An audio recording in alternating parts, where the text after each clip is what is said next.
Hello friend, welcome to my channel. চলে এলাম একটা নতুন ভিডিও নিয়ে। চলো ফ্রেন্ড, আজকে সকালবেলা আমাদের আজকের ভোজ থেকে বেরিয়ে গৌমুখের দিকে যাওয়ার কথা ছিল, তো আমরা আজকে যেতে পারিনি। কারণ আজ সকালে এতটাই স্নোফল হচ্ছিলো, এতটাই বৃষ্টি হচ্ছিলো, এত স্নোফল হচ্ছিলো যে চারিদিকে সাদা সাদা হয়ে গেছিলো। তুমি এখনই দেখো, এখনও সাদা সাদা সাদা হয়ে গেছে। তো সাদা ভাবটা কাটেইনি, তখন এত স্লিপ খাচ্ছিল যে তো আমরা হাঁটতেই পারছিলাম না। তো ফ্রেন্ড, ওই জন্য তোমার যাওয়া হয়নি, আজকের এখানে থাকতে হলো। তো আজকের এখানে থেকে এখানে ফটো তোলা হলো গঙ্গার পাড়ে। অনেকক্ষণ আমাদের গোমুখী যে গঙ্গার পাশে বসে অনেকক্ষণ সময় কাটালাম। তো অনেক গল্প করা হলো, অনেক ভিডিও করা হলো। এখানে যে দাদাগুলো ছিল অনেক ভালো, অনেক বেস্ট। তো আমাদের যে গ্রুপটা ছিল, আমরা 4-5 জন একটা গ্রুপ ছিলাম, ঠিক আছে। তো গ্রুপের সঙ্গে খুব মজা হয়েছে, কথা ট্রেনে আসার সময় মজা হয়েছে। তো আমরা ভাবতে পারিনি যে আমরা এমন একটা জায়গা যেখানে শুধু এত সুন্দর ভিউ, আমরা তো এগুলো কখনো দেখিনি, আমরা ওদের ফার্স্ট টাইম ফ্রেন্ড। তো ফার্স্ট টাইম এসে আমরা যখন স্নোফল দেখেছি, স্নোফলের কথা মানে স্নোফল দেখে আমরা পাগল হয়ে গেছি যে স্নোফল এরকম টাইপের হতে পারে। তো আমাদের এটা ফার্স্ট টাইম এক্সপিরিয়েন্স। তো আমরা এর আগে একটা জায়গায় ঘুরি, ওখানে ঠান্ডা ছিল, ওখানে বরফ মানে বরফ অত পড়েনি। তো ফ্রেন্ড, আমরা তোমার ভাবতে পারিনি যে আজকে সকালে যে কী হারে, ঠিক তখন 6টা 15 থেকে তোমার শুরু হয়েছে। আমরা জানি বৃষ্টি বৃষ্টি হচ্ছে ফ্রেন্ড, কিন্তু এত এত পরিমাণে স্নোফল হয়েছে ফ্রেন্ড, তোমাদের কি বলে বোঝাতে পারবো না। যার জন্য আমরা আজকে বেরাতে পারি, আমাদের আজকে বেরানো ক্যান্সেল হয়ে গেল। তো আমাদের এই বেরানোটা হবে কালকে যাই হোক আমাদের বেরাতেই হবে। তো গৌমুখ আমরা এখন আছি ভোজ বাসায়।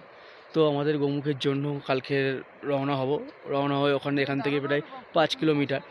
তো 5 কিলোমিটার আমরা কালকে এসে বহুতই ক্লান্ত ছিলাম। তো এসে আমরা তোমার রেস্ট নিলাম একটুখানি রুমে রেস্ট নিয়ে পা হেভি যন্ত্রণা। ওখানে রুমে দাদাগুলো খুব ভালো ছিল। তো এখানে খাওয়া দাওয়া সব দিক দিয়ে মানে প্রোটেক্ট করেছে। আর আমাদের যে গাইড ছিল, তো তোমার বলার মতন না, পুরো অসাধারণ একটা গাইড। এরকম লোক মানে পৃথিবীতে যে এরকমও লোক আছে তোমার না দেখলে বোঝা যায় না। যে আমরা ওই জন্যই আমরা বলি মানুষকে যে ঘোরো, মন খুলে ঘোরো, যেখানে তোমার ঘোরার যাও, নিজের চোখে দেখো, ভিডিও কম করো, নিজের চোখে প্রকৃতি ফিল করো বেশি। আর নেচার জিনিসটা তো অন্যরকম ফ্রেন্ড। তোমাদের আমরা কি বলবো, যতক্ষণ না তোমরা দেখবে, তোমরা ফিল করবে, তোমরা কষ্ট তো হবেই, যে কোনো জিনিসে কষ্ট ছাড়া কোনো কিছু নেই। কিন্তু কষ্টর পরেও যে একটা তোমার মজাটা যে একটা এনজয়, একটা তোমার কষ্টর পরে যে একটা সুন্দর একটা আনন্দর মুহূর্ত, ওই জিনিসটা দেখা, ওগুলো একটা আলাদা ব্যাপার ফ্রেন্ড। কী বলবো, তাই বলি ঘোরো, মন খুলে ঘোরো। চলো টাটা, আবার নতুন একটা ভিডিও দেখাতে হবে। নেক্সট ট্রিপ হবে আমাদের কেদারনাথ। তো কেদারনাথ দিয়ে আমরা যাবো বাবাকে ভোলেনাথে দর্শন। কিন্তু ভোলেনাথের কাছে যাওয়া কিন্তু সবাই যেতে পারে না। ভোলেনাথ চাইলে শুনেছি যেতে পারা যায় না।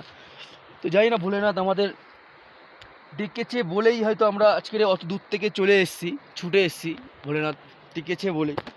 তো ভোলেনাথ জানি না, আমি বলবো ভোলেনাথের কাছে যেতে গেলে টাকা কিছু লাগে না, টাকা পয়সা বেশি লাগে না।